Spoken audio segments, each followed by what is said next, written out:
Assalamualaikum warahmatullahi wabarakatuh.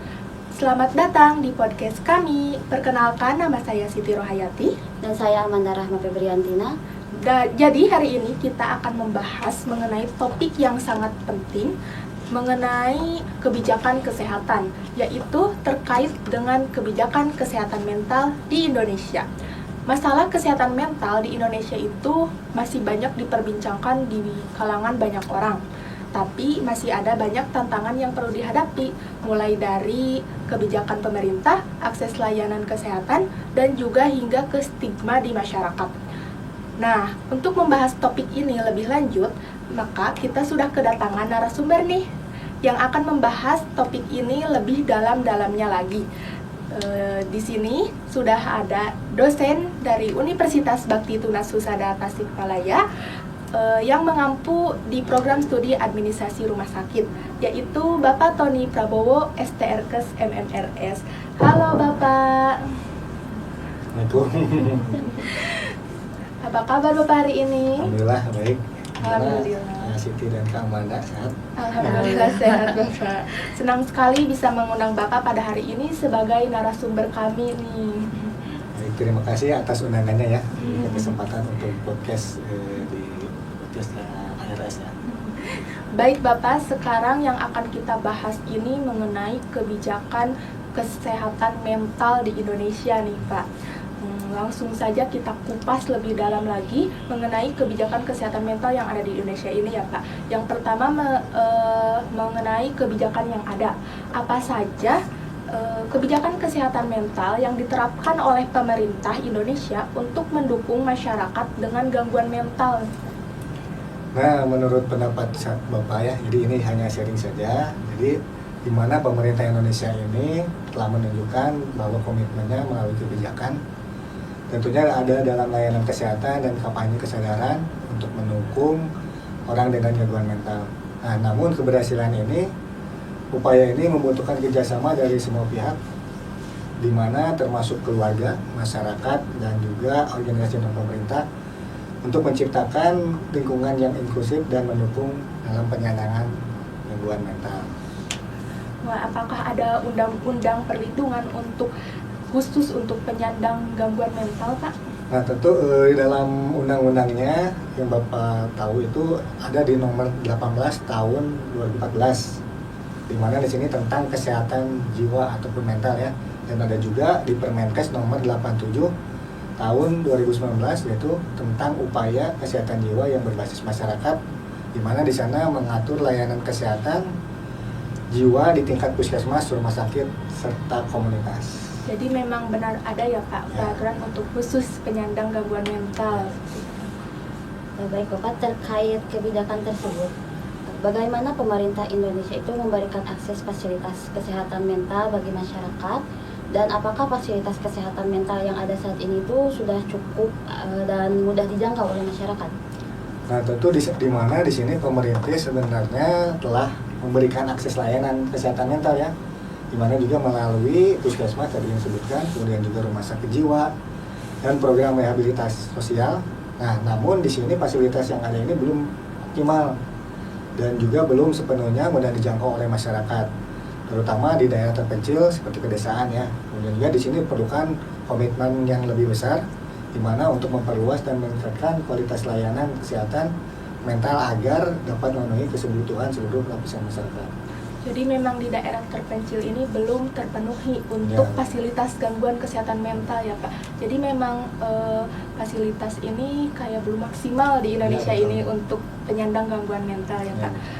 Beralih dari fasilitas kita ke perlindungan hukum nih Pak.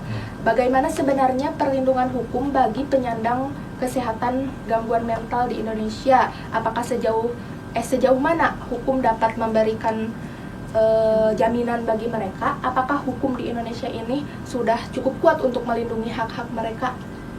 Nah, sebenarnya hukum di Indonesia ini sebenarnya telah memberikan landasan yang cukup ya.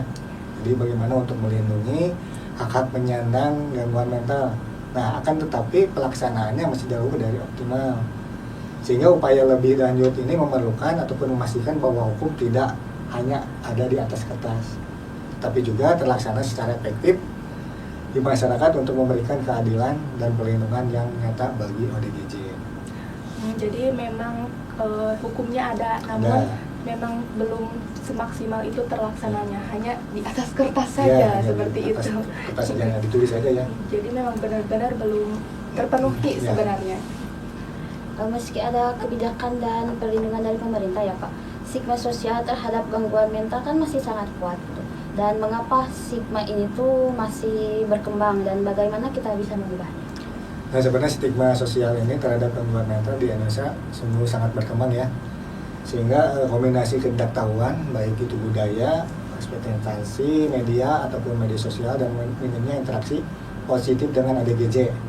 Nah, untuk mengubah stigma ini maka diperlukanlah upaya bersama melalui edukasi ya. Kemudian juga ada kampanye media, peningkatan layanan kesehatan mental dan pemberdayaan komunitas. Nah, di mana cara ini masyarakat dapat memahami bahwa gangguan mental ini bukanlah kelemahan, tetapi kondisi medis yang memerlukan perhatian dan dukungan. Tapi emang sudah terlaksana belum sih Pak edukasi untuk agar masyarakat itu tidak kayak ke yang emang ODGJ itu takut rasanya gitu? Sebenarnya banyak ya masyarakat yang takut kepada ODGJ karena takut dibanding mungkin ya, atau dipukul itu kesamanya. Sebenarnya kalau kitanya baik dengan edukasi yang baik tentu memberikan juga positif kepada ODGJ tersebut. Iya. Untuk terakhir nih Pak, menurut Bapak apa tantangan terbesar pemerintah dalam memperbaiki layanan kesehatan mental di Indonesia? Baik, untuk tantangan terbesar di Indonesia ataupun di pemerintah yang dihadapi ini tentunya keterbatasan infrastruktur ya, di mana kekurangan tentunya tenaga ahli ini yang jarang, kemudian juga stigma sosial dan juga rendahnya alokasi anggaran yang diberikan oleh pemerintah. Nah, ini juga untuk memperbaiki layanan kesehatan mental, pemerintah perlu mengadopsi bagaimana pendekatan yang holistik, yaitu mencakup dari aspek edukasi tadi ya, kemudian juga layanan yang berbasis komunitas, serta integrasi teknologi untuk mencakup masyarakat yang lebih luas. Nah, di mana di sini karena di Indonesia ini memiliki rasio psikiater sekitar 1:300, sedangkan standar dari WHO-nya itu sendiri 1:10.000 jumlah penduduknya, seperti itu. Oh, jadi memang dari mulai fasilitas, peraturan perlindungan hukum ini emang belum maksimal di Indonesia mengenai peraturan kebijakan kesehatan mental ya Pak, dan masih banyak yang perlu diperbaiki gitu seharusnya seperti itu ya Pak. Baik Bapak, mungkin terima kasih Bapak sudah hadir di podcast kami. Ya, sama-sama. Terima kasih sudah mengundang ke podcastnya Aris ya. Terima kasih telah menyempatkan waktunya untuk datang di podcast kami Bapak. Semoga sehat selalu Bapak. Terima kasih. Baik, demikianlah pembahasan kita mengenai kebijakan kesehatan mental di Indonesia. Tentu saja kita semua memiliki peran penting dalam menciptakan lingkungan yang lebih ramah bagi penyandang kesehatan mental. Semoga informasi yang kita bagikan bisa memberi pencerahan dan memotivasi kita untuk berkontribusi dan mengatasi stigma serta mendukung kebijakan-kebijakan yang lebih baik. Terima kasih telah mendengarkan. Terima kasih sudah mantengin podcast kami hingga akhir. Semoga bermanfaat bagi kalian semua. Akhirul kalam. Wassalamualaikum warahmatullahi wabarakatuh. Oke teman-teman, terima kasih